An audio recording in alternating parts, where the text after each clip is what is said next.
Todos a paz do Senhor Jesus, amém? É minha honra estar aqui mais uma vez, pastor Sérgio, muito obrigado. Louvo a Deus pelos amados irmãos que colaboram no ministério. Eu me entreguei nas mãos do Senhor, eu conversava com a irmã Sandra e a irmã Duda, uma conversa agradável, gostosa na casa do pastor. Eu me entreguei nas mãos do Senhor, eu tinha 16 anos, Pode ser, não tem problema não. Não pega aí, não? Tudo bem. Traz mais para cá, aqui assim? Aqui?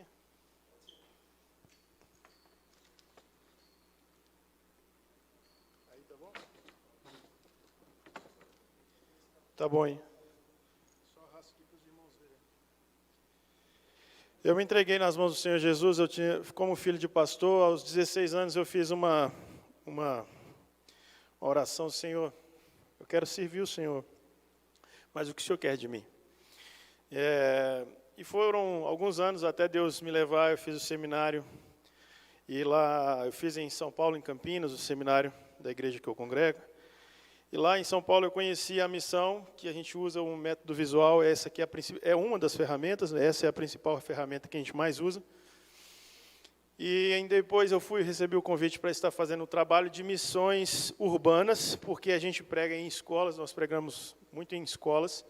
A gente leva, então, o Evangelho do Senhor através de palestras nas escolas. É um método, há todo um modo para conseguir entrar nas escolas. A gente oferece, então, uma palestra ali para falar sobre as drogas, o álcool. E depois que eu me destinei, que Deus me levou para o Nordeste, então, eu também comecei a falar sobre automutilação, suicídio. Infelizmente, está sendo muito recorrente. Os nossos adolescentes têm se cortado muito. Ao conversar com uma professora aqui também, nós estivemos lá em Taguatinga fazendo esse trabalho na sexta-feira. Foram cerca de 900 alunos ali que foram receber a palavra do Senhor. O pastor Sérgio foi com a gente, me ajudou a conduzir a chegar lá. E foi um momento particular, um momento de Deus. Você vê algumas crianças chorando, porque a gente leva uma mensagem de um jeito diferente. A gente usa esse quadro, onde a pintura que está inacabada, e depois, só no decorrer da ministração, que ela vai sendo concluída. Então, a gente pôde pregar para as crianças ali. Muitas crianças, a gente sente com um perfil assim, bem, vamos dizer assim, um quadro social difícil, com muita sensibilidade, e choraram. E isso é uma coisa que Deus faz. A gente já faz isso há alguns anos, desde 2000. Eu entrei na missão em 2012, e em 2013, 14 começamos a orar. Em 2014 eu estive aqui na Igreja Batista Cristã de Brasília. O missionário Bruno é o presidente da missão. O pastor Sérgio chamou para fazer uns evangelismos aqui. Fomos no Eixão aqui, no Carnaval. Foi um prazer estar vindo aqui, voltar em Brasília. Fazia muitos anos. Eu morei em Brasília na minha infância, alguns anos. E aí a gente passou por aqui, e Deus depois me conduziu. Eu cheguei de mudança em definitivo no sertão. Eu me mudei para o oeste pernambucano, Petrolina, Pernambuco. E ali a gente entende que a gente está numa área bem remota, bem estratégica para chegar nos povos, alcançar aqueles que menos ouvem. Há uma estatística que diz que há vários grupos de povos não alcançados no Brasil. Acho que muitos de vocês, se não todos, já devem ter ouvido falar sobre isso, né? Nós estamos falando aí daqueles que pouco ouviram, dos indígenas, dos ribeirinhos, dos sertanejos, que vivem mais afastados dos grandes centros, e também, obrigado, querido, e também dos quilombolas, ciganos, pobres dos pobres e ricos dos ricos. Então, quando a gente pensa em fazer a obra missionária do Senhor, em cumprir o ídio, como o pastor Sérgio trouxe aqui, Deus colocou no nosso coração: eu quero chegar principalmente aonde o Evangelho tem está chegando com dificuldades. E o povo sertanejo, eu moro lá há 7 anos, infelizmente, irmãos, ainda hoje, não se assuste, a gente fez uma viagem agora para o sul do Piauí, há 2 meses atrás, e ao conversar, a equipe da gente, ao conversar com mulheres ali em casas bem, vou dizer outra coisa, uma casa bem simples, com um cômodo apenas. Uma mulher estava até com câncer, né? a gente conversando, a equipe conversando, aquela mulher não sabia quem era Jesus. Você já ouviu falar de Jesus? Ela falou, não sei quem é. Ela falou, não, filho de Deus, filho de Maria. Não, nunca ouvi falar. E se a gente pensar num Brasil com origem católica e dizer isso em pleno 2023, parece ser uma coisa meio que assustadora. Pois é, mas é mesmo. Existem pessoas que precisam ouvir a palavra do Senhor e a gente está lá tentando fazer isso, ir para dentro dos sertões, promovemos viagens missionárias, assim como o pastor Sérgio, graças a Deus, e também sua filha, estiveram com uma viagem missionária que a WP organiza em Manaus. Ela é um outro campo de não alcançados, foi lindo, é gostoso o trabalho lá em Manaus. Também, lá no sertão, existem povos não alcançados, e nós estamos ali tentando, mas eu louvo a Deus. E aqui eu repito, pela querida igreja, porque a gente não faz nada sozinho. Eu fui para lá pela fé, crendo que Deus tinha a real, Ele tinha colocado de forma literal, vá para aquele lugar.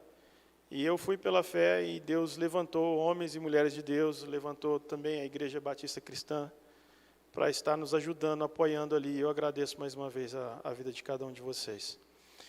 Eu vou trazer uma mensagem hoje, vou tentar ser o mais sucinto possível, falando então, usando essa ferramenta simples, ela parece ser rudimentar, e na verdade porque eu quero falar, vou fazer um paralelo de uma história, e eu vou falar então a princípio de um rei. Um rei que, na realidade, ele começou o seu reinado, vamos dizer assim, ainda, vamos colocar aqui, muito jovem. O desenho é simples, mas a ideia é essa, é ser prático. Ele começou o seu reinado ainda muito jovem. Começar um reinado jovem é algo muito difícil. Convenhamos, qualquer pessoa que assuma uma empresa, que herdou a empresa do pai, aquela empresa é muito grande, e se a pessoa tem que administrar aquilo ainda muito cedo, é algo bem difícil. Mas esse jovem, eu vou dizer para vocês que esse rei, ele fez algo que levou, então, a ele ser reconhecido, ser grande, e ele lutou muito. E eu vou dizer para vocês, de uma forma bem simples, que eu diria que ele lutou pela sua própria vida, ele lutou para permanecer, continuar sendo o rei, e dentro das muitas coisas que ele teve o privilégio, porque ele era filho de um grande imperador, ele não foi um grande rei por acaso, porque afinal de contas ele foi, vamos dizer assim, ele foi aluno. Ele foi aluno, o pai dele preocupado com o seu futuro, preocupado com a continuação do reinado, vamos dizer assim. Ele trouxe alguém nada mais, nada menos que Aristóteles para ser o seu tutor. E aí você já deve então estar se imaginando. E sim, eu quero falar de maneira bem simples, um pouco, para começar a nossa reflexão sobre... Quase que eu erro a letra.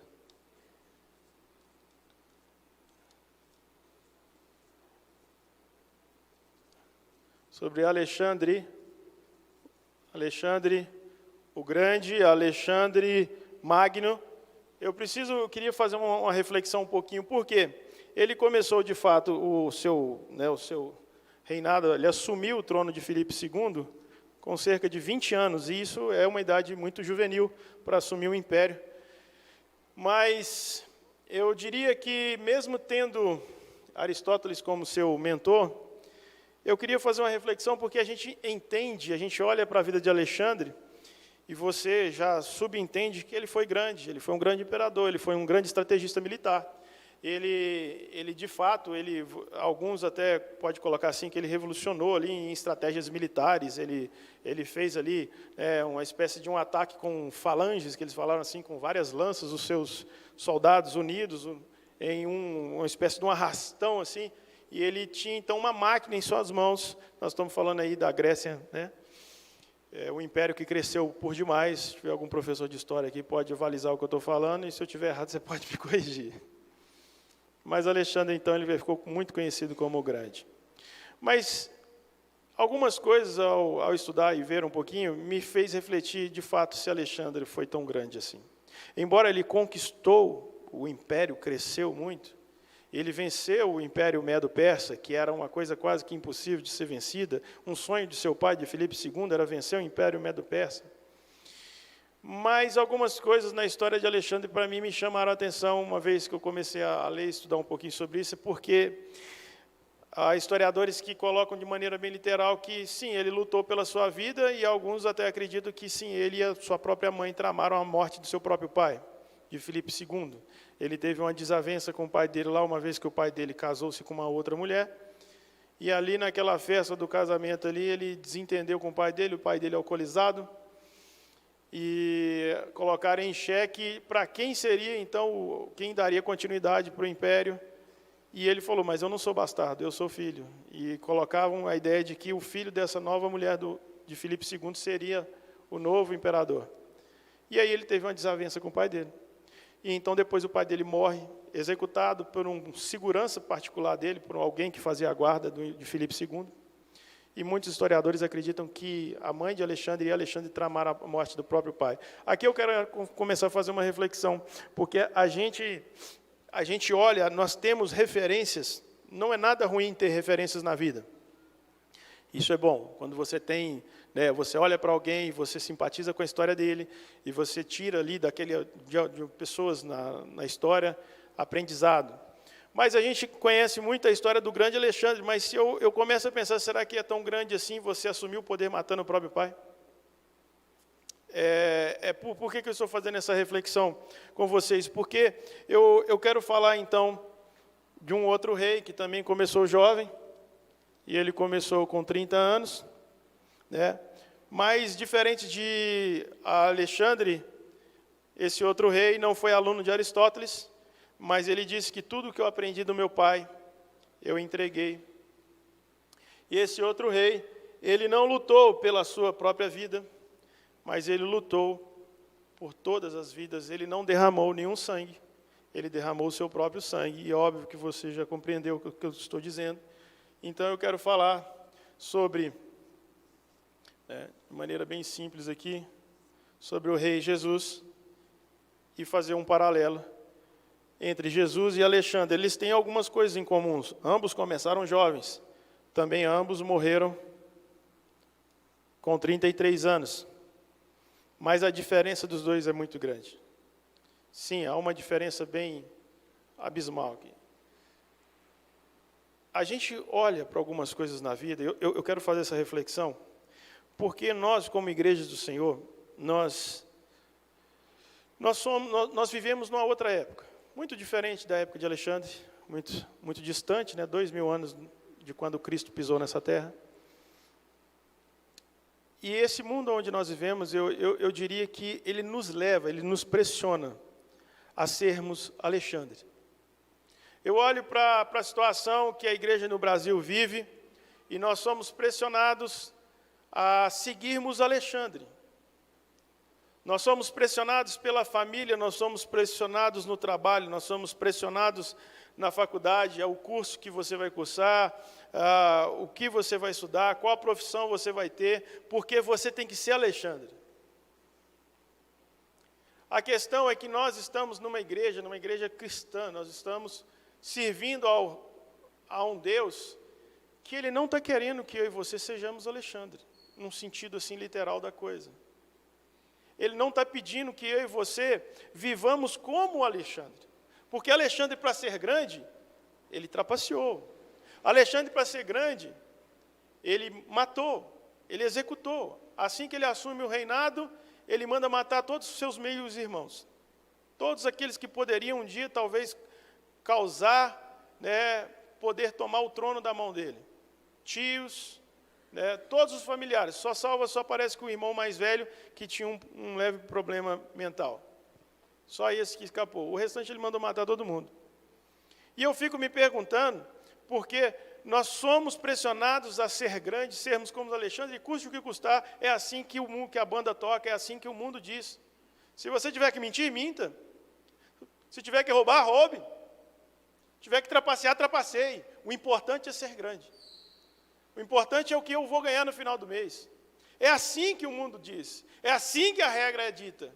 É assim que o jogo é jogado. Se você quer ficar para a história, se você quer impactar, se você quer ter ou possuir bens materiais, tem que ser Alexandre. E para mim isso entra em conflito, isso entra em choque.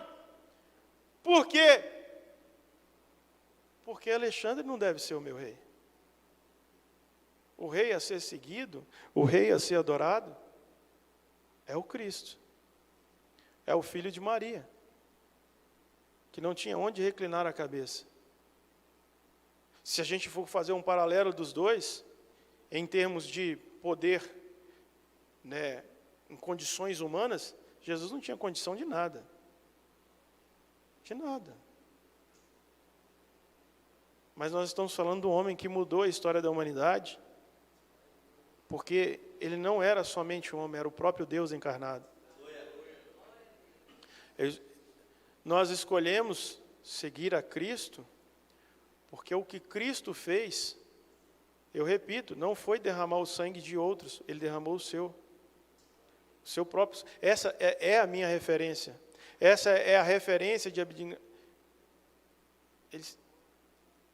Mas eu fico me perguntando, pastor Sérgio, porque infelizmente, parece que em alguns momentos nós carregamos, eu falo do modo geral, eu prego em diversas igrejas, em várias denominações, às vezes me convidam para cultos de missões, conferências missionárias, mas a gente vai andando e parece que, sim, eu gosto de cantar, as músicas são lindas, o ministério de louvor, glória a Deus, abro mão da minha vida, deixo tudo, faço tudo para te servir, Senhor, aleluia, amém.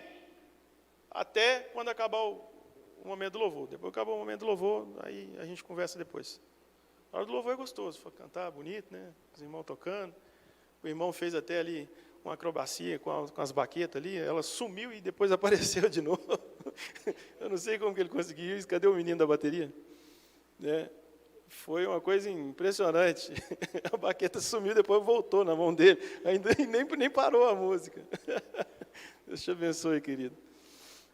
É gostoso demais cantar para Jesus, adorar, entrar em momentos de adoração. Mas o meu questionamento é, será que eu estou servindo e adorando o meu Senhor com tudo que eu sou, com toda a minha vida, com tudo que eu posso fazer, com aquilo que Deus espera de mim? Porque, irmãos, eu não creio que Deus nos dá dons e talentos para você simplesmente parar no tempo e falar, depois, outra hora, pastor Sérgio, depois, viu? Servir ao Senhor, ajudar no reino de Deus, ajudar na obra do Senhor. De alguma forma, eu desde criança tive que aprender isso. Como filho de pastor, o Tiago está ali também, a gente começa, toca um instrumento, aí depois tenta tocar outro, no final a gente não toca nada, mas a gente disfarça bastante. É mais ou menos assim, começa no violão, vai para a bateria, depois vai terminando no contrabaixo. Pelo menos comigo foi assim, Tiago, não sei com você. Mas a gente aprende a servir ao Senhor, quer seja limpando, ajudando, carregando e devotando a nossa vida e falando assim, sim, eu tenho uma referência, eu tenho um rei, eu sigo um rei. Mas por que esse rei? Eu preciso falar isso, irmãos, porque nesse mundo, resumidamente, o reino de Alexandre acabou, mas o reino de Cristo é tão superior o que Cristo fez, né, que a gente pode hoje olhar para o globo, para o mundo hoje, até nos dias de hoje, que Cristo, o reino dele, aqui ficou bem apertado, ultrapassa os confins do mundo. O reino de Alexandre já passou, já acabou. Talvez se eu não estivesse falando de Alexandre Magno aqui, talvez ninguém nem tocaria nesse nome, a não ser se aparecer em algum filme depois aí. Mas, ao contrário, ninguém lembra direito da história de Alexandre, a não ser o professor de história quando vai falar de Grécia Antiga. Mas Cristo continua vivo, continua reinando. Ele continua sendo o Rei dos Reis, Senhor dos Senhores. E, para mim, é tão fundamental pensar nisso, porque nesse mundo, então, de maneira bem simples, eu e você, nós precisamos então fazer, né, entender que o que esse mundo propõe para mim e para você é que a gente lute e busque o poder. Poder. Algumas palavras parecem que elas, de vez em quando, elas encontram assim uma função mais especial do que outras. E aí a moda passa e as palavras também passam. Mas uma palavra que eu acho que ainda está muito em moda é falar que você tem que ser empoderado. Você tem que ser empoderado. E aí eu fico olhando para essa situação, porque Jesus falou que eu tenho que me humilhar, porque os humilhados serão exaltados. Mas o mundo fala que você tem que ser empoderado. Entenda, eu não vejo nenhum poder, eu não vejo nenhum problema, irmão, em estudar, crescer, ter uma boa profissão, uma renda, é isso, irmão. Mas quando o meu coração busca somente isso, a minha pergunta é, será que eu estou seguindo o exemplo de Alexandre ou de Jesus? Porque eu vou caminhar aqui e eu vou dizer para você que pode parecer até sinônimo, talvez alguns vão até, né? Mas o que eu acho interessante é que o que Cristo propõe para mim e para você vai na contramão desse mundo. Mas aí você pode falar, não, Tiago, mas essa palavra ela é muito, né, similar à outra. Não, é porque o que Cristo propõe para nós é a glória, mas não é a glória deste mundo. É uma glória que ultrapassa esse mundo.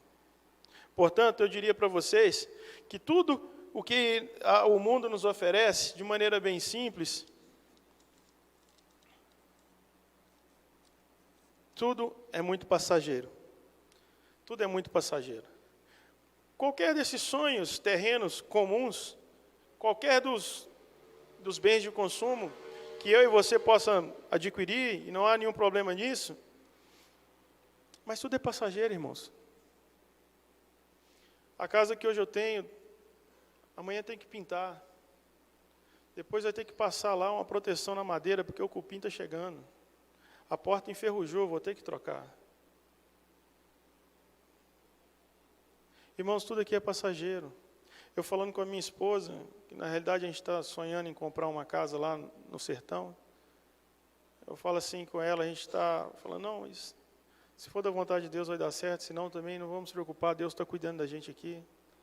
Porque algumas coisas que você vai vendo assim, às vezes a gente coloca todo um sentimento, todo um amor tão profundo naquilo que vai ficar aqui, naquilo que talvez eu vou juntar a um amigo meu que dizia que o pai dele falava assim, eu não vou deixar, olha, eu achei curioso, o pai dele era grego, nascido em Atenas e combateu na Segunda Guerra e veio para cá já com mais idade um pouco, e meu amigo é filho desse senhor Jean Sukuroglu. E o pai dele falava assim, eu não vou deixar um castelo para burros tomar conta, eu quero que meus filhos sejam inteligentes e cada um construa o seu próprio castelo. E, sinceramente, às vezes a gente depara com algumas pessoas que estão tentando construir alguns castelos, e o que é mais triste é que, muitas das vezes, o que acontece no mundo é que o castelo fica aí para depois virar confusão familiar, briga familiar.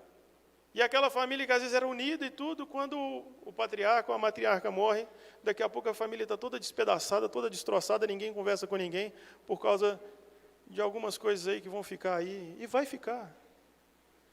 Então a minha pergunta para você é porque nós somos induzidos, e isso é muito comum, e o que eu e você precisamos então pensar é, será que eu estou buscando aquilo que é passageiro, ou aquilo que é eterno? Ou aquilo que vai para além? O que eu vou deixar para o meu filho, o que eu vou deixar na mente e no coração do meu filho, é um exemplo de um pai que ensinou ele o caminho a seguir, ou que somente apontou, filho, ó, o caminho é aquele lá, não segue o do papai não.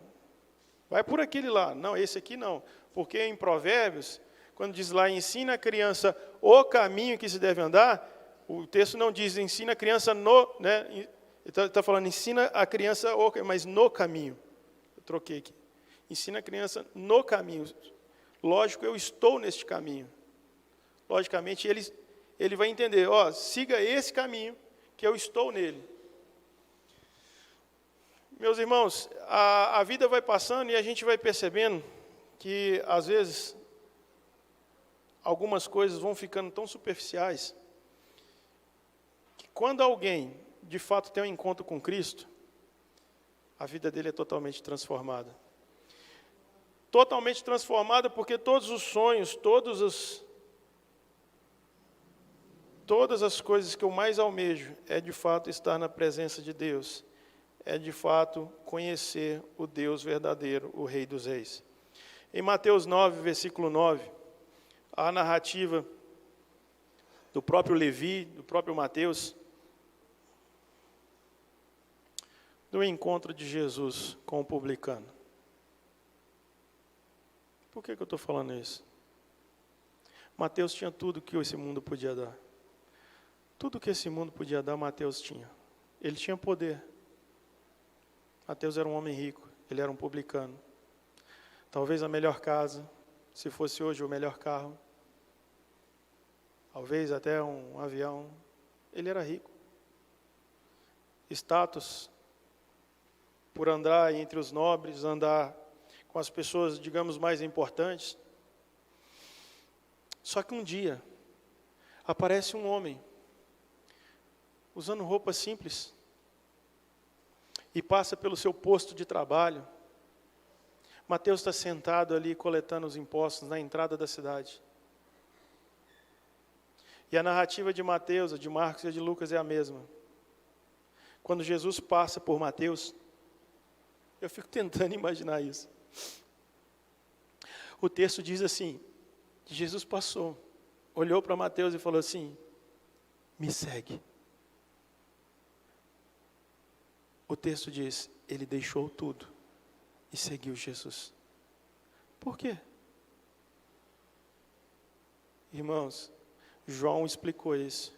João capítulo 1, versículo 14 diz, e o Verbo se fez carne e habitou entre nós, cheio de graça e de verdade, e vimos a sua glória, glória como a do unigênito do Pai.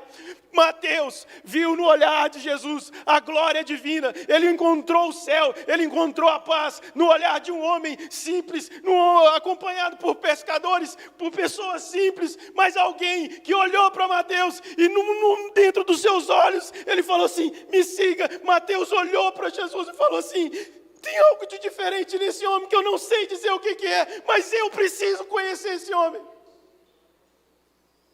É esse o Rei dos Reis, é esse o Senhor dos Senhores, é esse o homem que faz o homem abastado, rico, cheio de posses, deixa tudo, abandona o emprego e fala assim, eu preciso conhecer o que esse homem tem, eu preciso saber o que tem dentro desse homem, o que ele fala, o que ele faz, porque eu já ouvi falar, possivelmente Mateus ouviu falar de tudo que Jesus fez, de curas, de milagres. Tem um homem andando aí, um homem simples, ele é filho de um carpinteiro, de família simples, e ele faz milagre, ele multiplica o pão, e aí Mateus tem um encontro simples assim, Jesus passa, olha para ele e fala, filho, segue-me.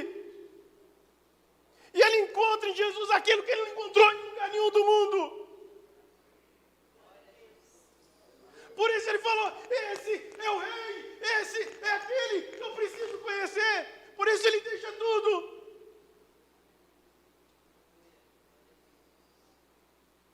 Irmãos, eu insisto, Alexandre o Grande só descobriu que tudo que ele correu atrás ficou para depois, não serviu para nada. Reza a lenda aí, a história que diz que quando ele indo em guerra para o lado lá da Índia, lá depois do Afeganistão, lá daquela região do Oriente, diz que Alexandre o Grande entrou em um combate difícil, tentando entrar mais para o lado da Índia ali, do oeste da Índia, região montanhosa, uma guerra difícil, ele não conseguia avançar. Mas diz que ele teve uma febre terrível, foi acometido. Alguns historiadores acreditam que foi febre tifoide, outros historiadores falam que poderia ter sido a própria malária. E Alexandre o Grande, o imperador, Alexandre Magno, junta toda a equipe médica em volta desse homem.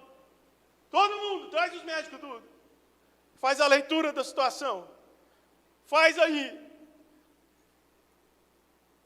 O que você tem? Tá febre, a febre está alta, não passa. Diz a história que foi talvez cerca de 10 dias. Alguns ainda falam que pode ter sido um envenenamento, mas a maioria acredita que possivelmente ou foi tifoide ou malária. Os médicos olharam para a situação e falaram: Alexandre, vai dar não, irmão. Nós não vamos conseguir cuidar de você não. Acho que você vai partir. Diz a história que Alexandre foi e deu as últimas 3 ordens.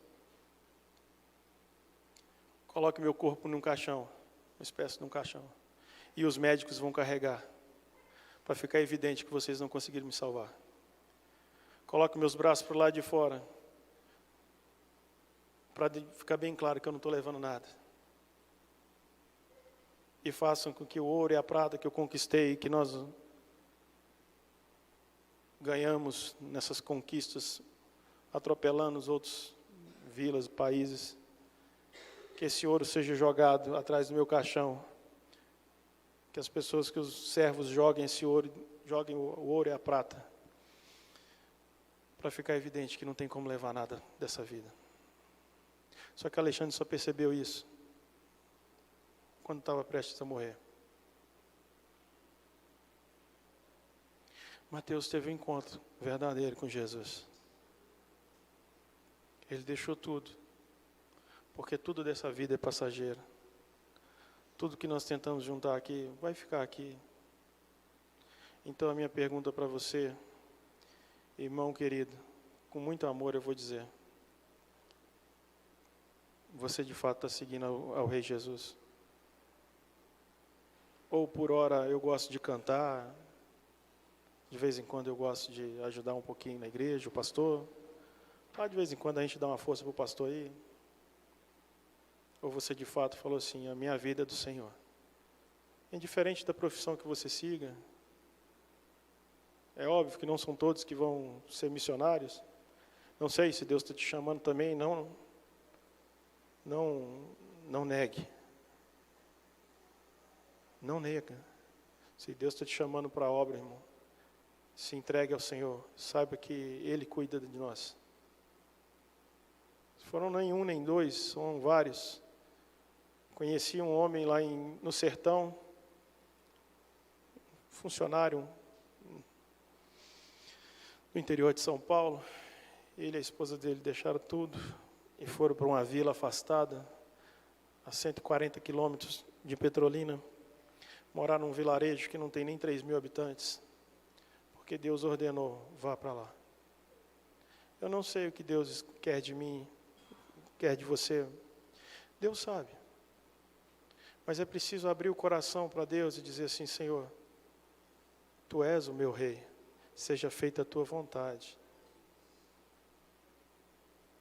Meus queridos irmãos, a obra do Senhor, ela está aqui acontecendo. Ela precisa ter o aporte, o suporte para que o reino do Senhor cresça, que a mensagem de salvação alcance os outros Mateus, alcance os outros Pedros. Eu brinquei com o João, que me ajudou a carregar o quadro. Cadê o João? Está lá. Eu falei: João, meu nome é Tiago, prazer. Depois você chama o Pedro que nós vamos pescar.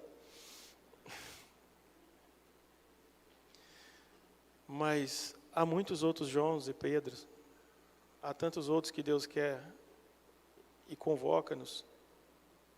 Ide. E na verdade a tradução literal é indo. Indo por todo mundo, aonde você for.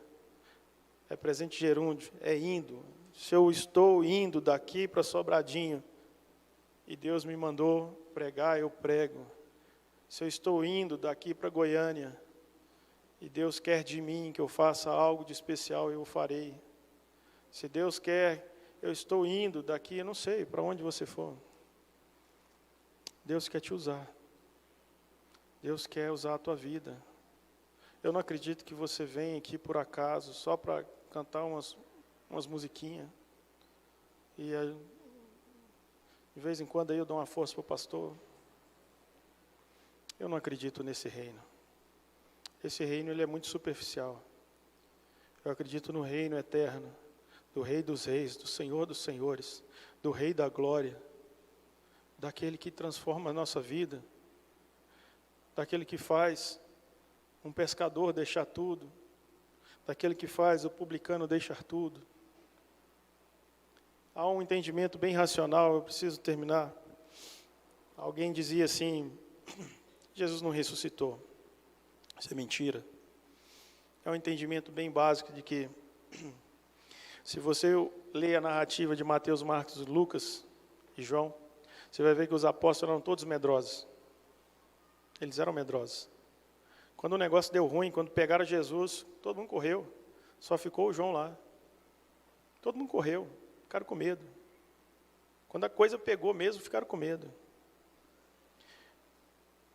Só que depois que eles veem o Cristo ressurreto, quando eles encontram Jesus de novo, agora após a morte, aquilo muda tanto a mente daqueles homens, aquilo muda tanto eles, que eles entregaram a vida deles, todos eles morreram executados, com exceção de João, que morreu na ilha de Patmos.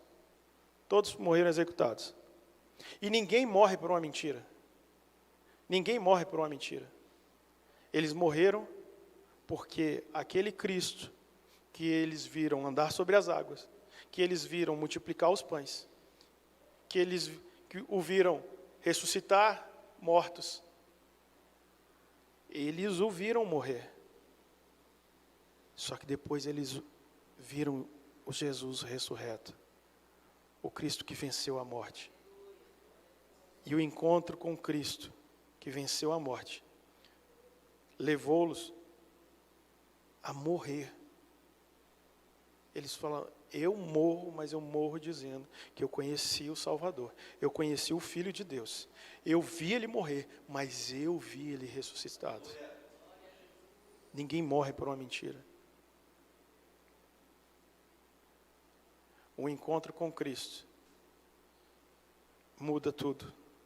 E a minha pergunta, e eu diria que a minha conclusão é, nós podemos olhar para esses discípulos, para os apóstolos, e ver neles homens simples, porque são homens falhos. Entenda, irmãos? Imagina, Jesus pregando, aí vem as crianças, os apóstolos, não, dá licença, aqui, agora não, agora não é a vez de criança não, aqui é só os adultos agora. Vê se pode. A gente, na prepotência de falar assim, vocês não, só esses aqui. Olha a prepotência, a burrice humana, a humanidade dos apóstolos. Jesus escolheu homens simples, homens falhos. E Ele continua fazendo isso hoje. Eu não sou perfeito, não sou melhor do que você, irmão. Não é porque eu fiz um curso de teologia. Mas Deus continua usando homens e mulheres que simplesmente disseram, eis-me aqui, Senhor. E Ele quer usar a tua vida.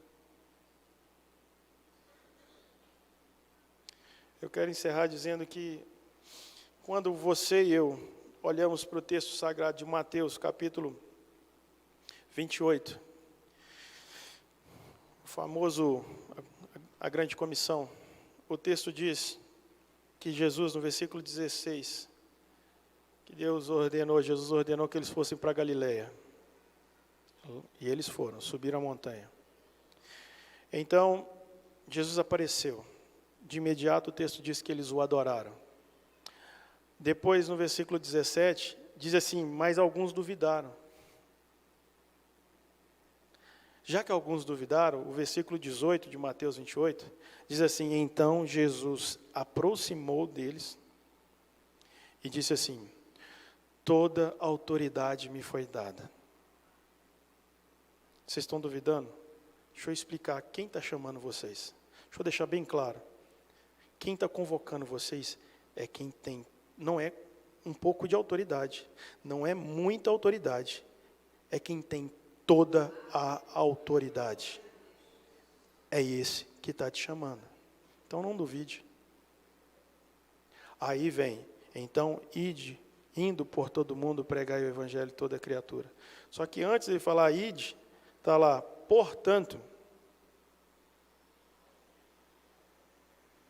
Jesus falou, toda autoridade me foi dada, portanto, concluindo, deixando bem claro, né? Conjunção conclusiva, não sou bom no português, né?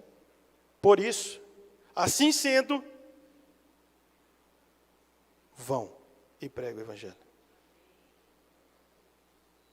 O texto está dizendo o quê? Que Deus chamou homens falhos. Que Cristo olhou para aqueles meninos que andou com ele 3 anos e ainda não estava entendendo quem era. Falou, toda autoridade me foi dada. Portanto, vão e pregam o evangelho. Indo, pregar o evangelho a toda criatura. Quero chamar o pastor Sérgio. Eu queria orar com vocês. Eu queria levá-lo a, se você assim quiser, fazer uma simples oração. Não cabe a mim julgar você, meu irmão. Você sabe até onde talvez Deus está querendo te usar, se você está se abrindo para Deus, ou se você está falando assim, Deus, depois, tá? E eu entendo você falar depois, porque eu já fiz isso. Eu já quis falar assim, Jesus, eu vou preparar algumas coisas, depois eu vou. Eu entendo. É bem humano isso. E Jesus nos chamou assim. Mas Deus está chamando e Ele está dizendo assim, eu estou convocando, eu estou te chamando. E eu estou contando com você. Mas entenda, eu tenho a autoridade. Quem está te chamando não é um qualquer. Não é um general do exército. Quem está te chamando não é o primeiro-ministro. Quem está te convocando é o Rei dos Reis, o Senhor dos Senhores. Vamos ficar de pé? Vamos orar?